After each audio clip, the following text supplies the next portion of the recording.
late 1970s, I've been working in soil science. What research have you do with the biostimulants and particularly with the steroids? It has also improved the root zone soil microbial community and the diversity there. Now it is primarily maize, soybean, and forages or hay.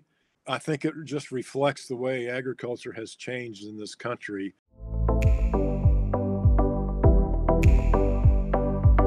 Привіт усім читачам Куркульком, а також глядачам нашого YouTube-каналу. Сьогодні ми поговоримо про те, без чого сільське господарство неважко уявити, про ґрунт, і як з ним працювати з максимальною користю для аграрія, та що сучасна наука може запропонувати сільському господарству для ефективної та безпечної роботи на землі. Про це, власне, ми і будемо говорити з нашим співрозмовником, із доктором Робертом Кремером. Це доцент кафедри ґрунтознавства у відділі рослинництва і природних ресурсів. Працював в USDA-RS дослідним мікробіологом протягом 32 років, тож досвід неабиякий. Hello, Mr. Krammer. Again. Hello, Andre. First question. When did your path in this science begin? While soil science and microbiology? Oh, when did I begin in this area? Mm-hmm. Many, many years ago. Since the late 1970s, I've been working in soil science and particularly soil microbiology and plant interactions since that time. Why? Did it fascinating you or what? Oh, well, it was somewhat by chance because when I left the farm and I wanted to go to college, I originally was going to be a forester. But you know, when you get to college, you get a different advisor, and I just happened to be connected with an advisor who was a soil microbiologist, and you know, he kind of steered my way, and I became very interested in it, and I just continued to pursue that. You know, through the undergraduate, and then I was I had a lot of interruptions. I was drafted into the military for a while, and then when I came back, I decided to get a master's, and then I was in industry for a while with a seed company, and then I decided to do the doctoral. But it all had a common thread of microbiology, and that's how I've gotten to where I am now. You mentioned that before university you left the farm. Are your parents farmers? Yes. In fact, they are still living on the farm, and we, you know, I go there at least once or twice a week. We have to help out with some projects that we have going on, crops and some livestock. So still very well connected with the farm.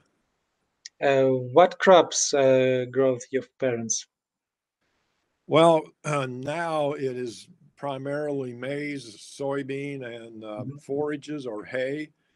But when when I was a younger, in my youth, we had a much more diverse farm because we had the hogs and cattle and poultry, and then we had the alfalfa and oats and wheat and clovers and sorghum along with corn or maize. But I think it just reflects the way agriculture has changed in this country.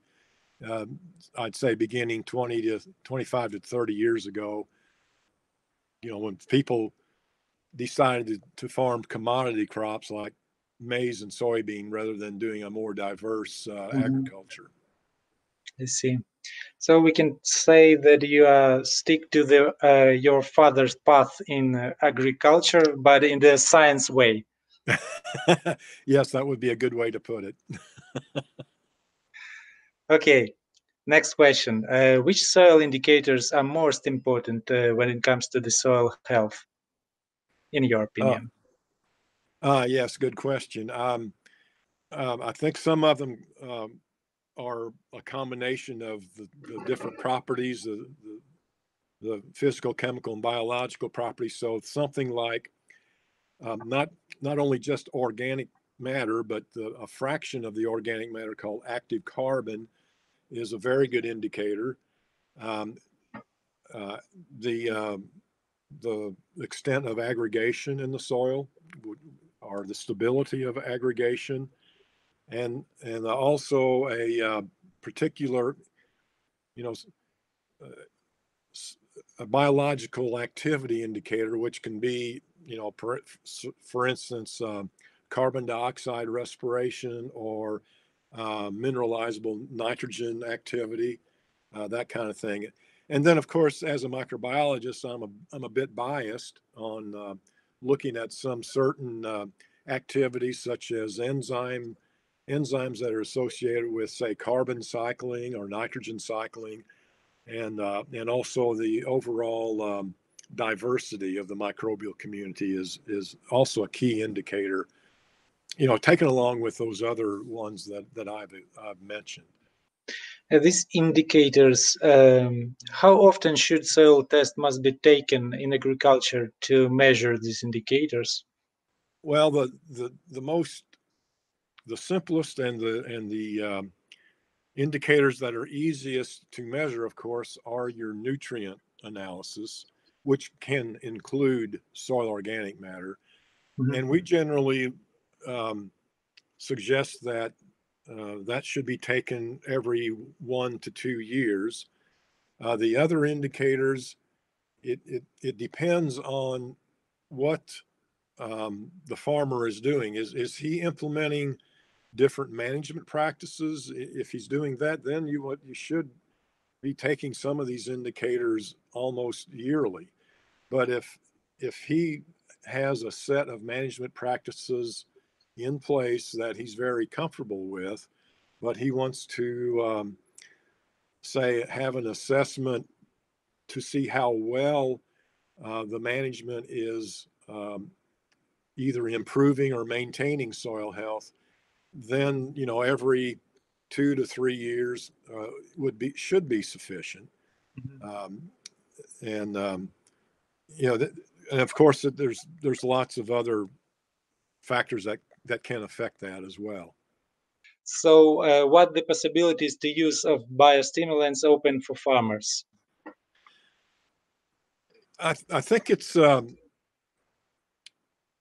think it opens quite a few possibilities. Let's say, and for different reasons. Let's say if one wanted to cut back on fertilizer inputs, for example, there are some biostimulants that have organisms or substances in them that will allow greater access to nitrogen. Let's say if there's nitrogen fixing organisms in there that can help take nitrogen from the atmosphere and make it available to plants. You know, there's a way to reduce nitrogen fertilizer inputs, and the same with phosphorus. Some organisms can release phosphorus from minerals. Conservation concerns. Many biostimulants can, improve soil structure, water infiltration, this kind of thing that will help not only water availability for the crop, but also put the soil in a condition that it will resist, let's say, erosion or other degradation like that. So it kind of depends on what the viewpoint is.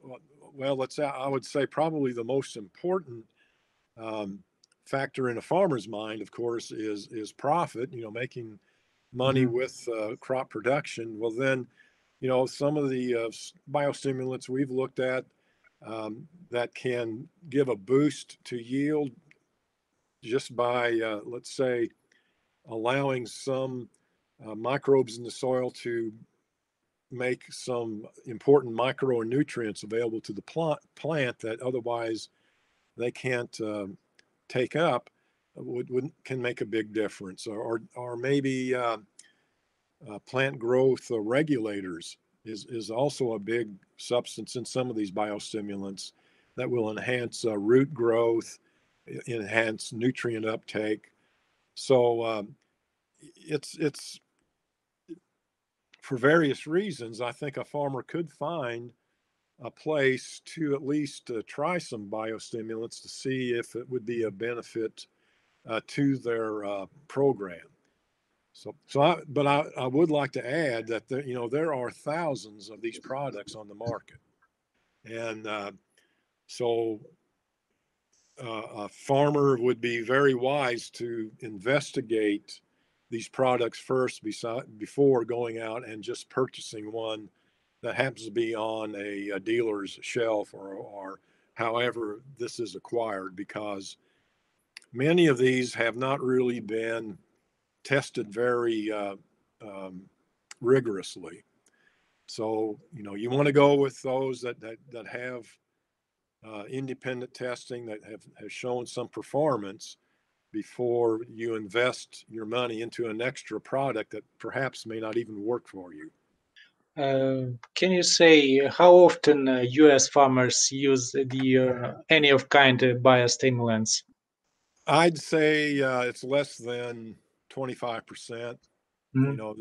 That would be liberal. Especially the large farmers. There may be some that use a few things. Sometimes, you look at some of the smaller, more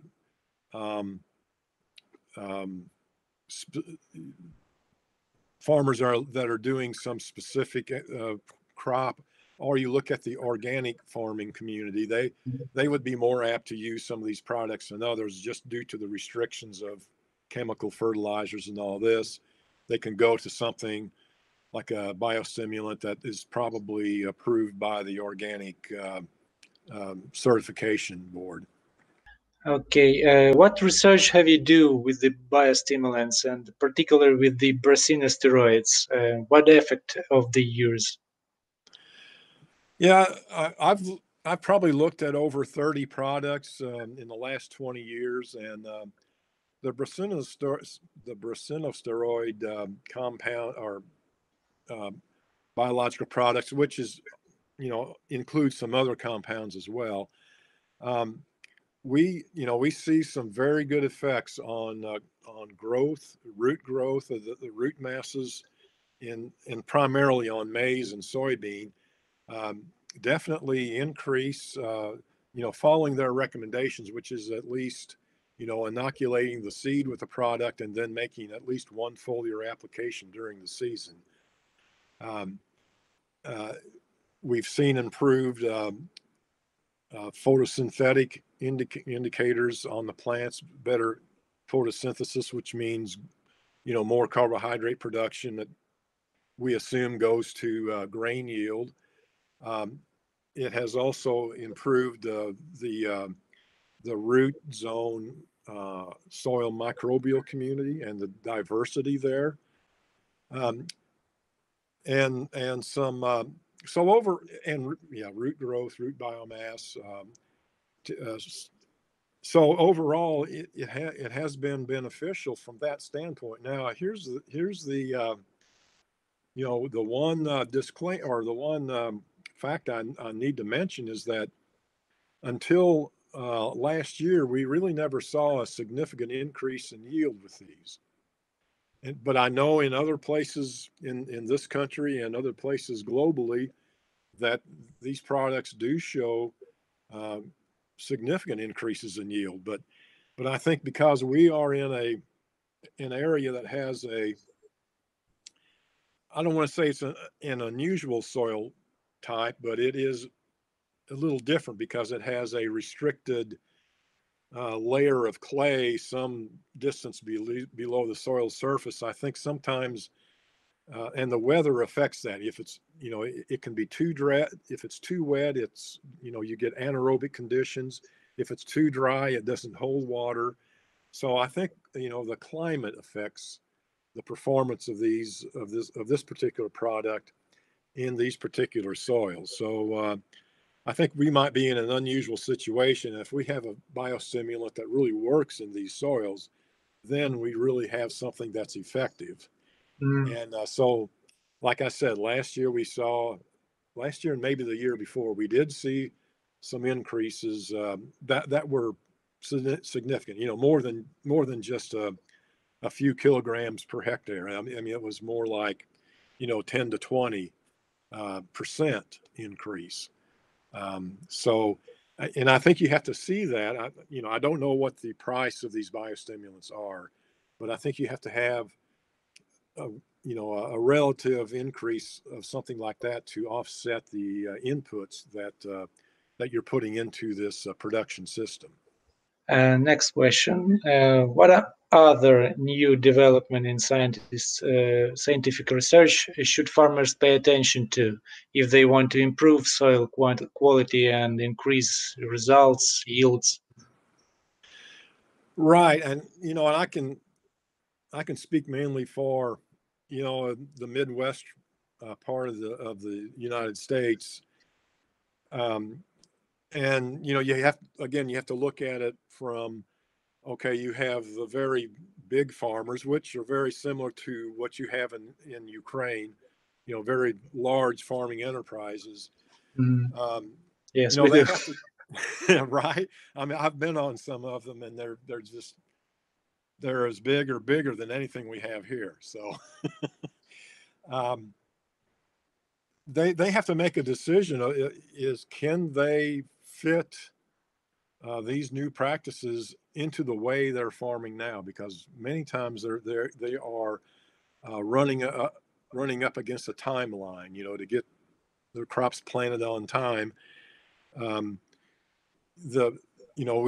already know that if we can reduce the intensity of tillage, is probably the most helpful practice that can be done, because especially in our area south of the very rich soils in Iowa and Minnesota, much like what you have in your prairie area, our grassland area, is that if you have too much drastic tillage, you lose soil, you're losing your organic matter, and your productivity goes along with it. So anything that can be done to conserve soil while we're raising these crops must be done. And there's been new innovations in, minimum tillage equipment and planters and that kind of thing. The other thing is how to maintain residues. In other words, the crop vegetation that's left over after harvest, maintain enough of that on the surface. I've noticed a lot of farmers in Iowa and Minnesota, they will actually harvest some of those materials for either livestock bedding or biofuel production. But you can only do so much of that. You don't want to take all that off the surface and then leave that soil exposed over winter, and it can be very devastating. So residue management, inputs of organic matter to build up not only the soil organic matter, but also keep that soil biology active and functional. And that can be done by either adding manure or compost or biochar. One of the easiest ways to, well, I wouldn't say easiest way, but easy from the standpoint that you don't have to haul things into the field, is to use this cover crop concept, which is, planting certain vegetation into the field during the fallow period between harvest and planting the next season. If one can get those crops established and have living roots in the soil that are feeding the microbes, building the organic matter, other available nutrients, that would be ideal.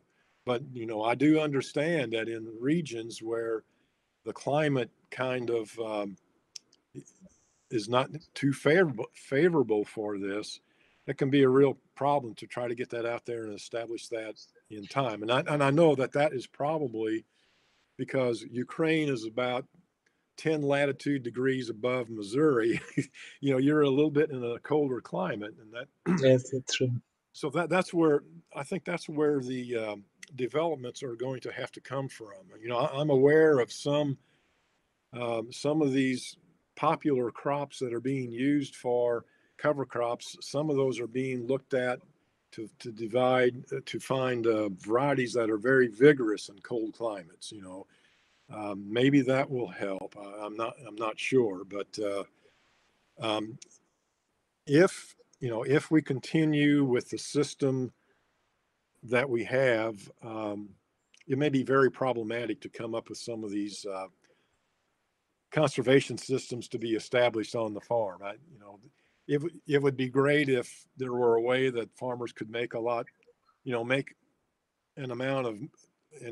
an adequate amount of profit or money with fewer acres or fewer hectares to manage. But I'm afraid that is a integral part of the system that hasn't been really overcome yet. So continue with the word if. What do soil science and microbiology have to offer for agriculture in the future? Maybe. Right. I think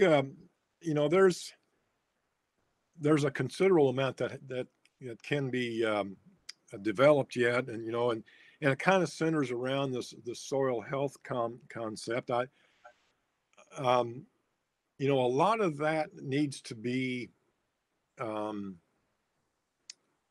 defined a lot better, because now a lot of folks are getting into this particular area, and they're just assuming, well, if you have good nutrient contents and manage that well, your soil health is going to improve, and that's not necessarily so. Because as we move along, we're learning a lot more about the biology in the soil, and I think with a lot of the new developments in molecular biology that has been pretty much worked out with the human genome and all this, we can apply that to the soil environment, and I think there's a lot of there's a lot of things that remain to be discovered yet. Improved nitrogen fixation. That maybe at some point we can extend that away from legumes and into grasses like maize and sorghum and wheat. This kind of thing, and I'm not necessarily talking about genetic engineering, because that's a whole different issue, and but I mean, coming up with systems that can match these organisms together. The same for phosphorus, because at some point we're going to hit a phosphorus crisis from the standpoint of fertilization. Can we develop plants that can root deeper and access phosphorus reserves along with these organisms that are able to make it available to plants? So the whole biological thing, the different ways of understanding organic matter in soils, organic carbon. How can we help with, if there is a climate crisis as far as the amount of carbon going back into the atmosphere, can we get that stored in the soil and then still make it useful for both the microbes and the crop? So I think soil scientists can work on these, but we need to work together with many of the agronomists or plant breeders to develop these plants that take advantage of it. Many times these varieties or hybrids are developed under conditions that have the optimum nutrients for the plant to grow, and it kind of ignores what's going on in the soil. So this is why sometimes you may have a soybean or a peanut or something that is very good producer, but it fails to associate with the most effective nitrogen fixing bacteria. So, you know, these crops need to be screened under realistic conditions, and then the varieties can be developed that will be fit to a particular soil condition. And, you know, unfortunately, I think a lot of the plant breeders really get into the molecular biology and forget about the soil biology. I see. You mentioned that you've been in Ukraine. Does University of Missouri have any relations with Ukraine? What did you do here in Ukraine? Okay, first I'll answer the one about the University of Missouri. It does have connections with Ukraine, but unfortunately not in the agronomic or soil science area. It's more in rural development, agricultural education, and extension, and I think marketing and economics, things like that. But I have worked with them since I've been to the Ukraine, and bring, you know, what I've learned about your country to them, and I think they're very interested in expanding the components of their relationship with Ukraine. Now, I've been to Ukraine twice. Unfortunately, each time it was in the coldest time of the year, but I see. well, I mean, the first year was in Kiev, and it snowed every day. But still, I'm very impressed with Ukraine people, because that does not stop business of any sort. Here, it would shut things down, but there, you know. So I had a chance to visit with some of the very large ag landholding companies or enterprises. Went out to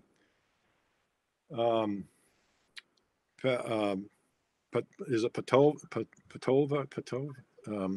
It's east of Ukraine. Poltava. Thank you. I'm sorry I messed that up. Near there, they had a very large farm. Saw all the equipment, and I must say that they had a very state-of-the-art soil testing facility. They used the GPS variable precision ag systems, and so I was quite impressed with that. I'm assuming that is the way a lot of the agriculture is run in Ukraine, is through there. We also went to another company that was not quite that large. The first one, I remember the name was Colonel, right? That's one company. The other landholder was not quite that big. We went to another town and had a meeting there.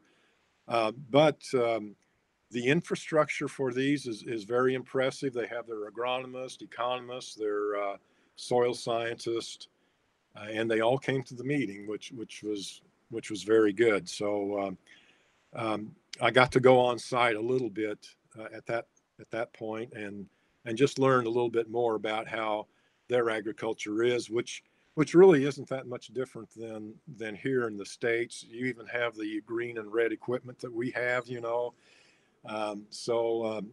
That was, you know, I left with a good impression. The second visit last year was to Lviv, where there was another large expo where we met, and at that time the weather was much nicer. We had we had a chance to go to a farm, say maybe 20 or 25 kilometers away from Lviv, and he showed us his operation, and he had a small operation, even though it was 10,000 hectare. That was a lot smaller than some of the others. But what I was impressed with his operation is that he was building a lot of on-farm grain storage at the time, but he was very diverse, much different than what we see here. He was growing at least 5 or 6 different crops: maize, soybean, wheat, barley, canola, sunflower, and then he also had a fairly large plot for vegetables, which I guess he was using for the market in the nearby cities. So But at the same time, I did notice that on some of his fields, not very good conservation practices were being followed, tilling up and down the slope and all this kind of thing. But that may be something that could be changed at some point. But overall, I have a very good impression of Ukraine agriculture. Hope you will have the opportunity to visit our country again, maybe in the warmer part of the year. Yes, exactly. Thank you. So you can see the our fields and our soil in the proper way. Yeah, in a manner of speaking, yes. I know you have in your richer soils are very similar to what we have in the prairie soils of upper Midwest, Iowa and Minnesota. So you have very deep black soils, high organic matter. And I think the only difference is perhaps your rainfall might be a little bit less, or your rainfall patterns are a little bit different. Many of the one comment that was fairly common among many producers or the agronomists were, we want to achieve yields that you have in the United States. So this is why a lot of this technology is very appealing to your farmers. Thank you for your time and expert opinion. It was very interesting conversation, and I'm sure our subscribers find it interesting and useful too. Thank you very much. It was my pleasure to visit with you all, and I hope everything is going well for you. Thank you. Okay. And bye. Bye.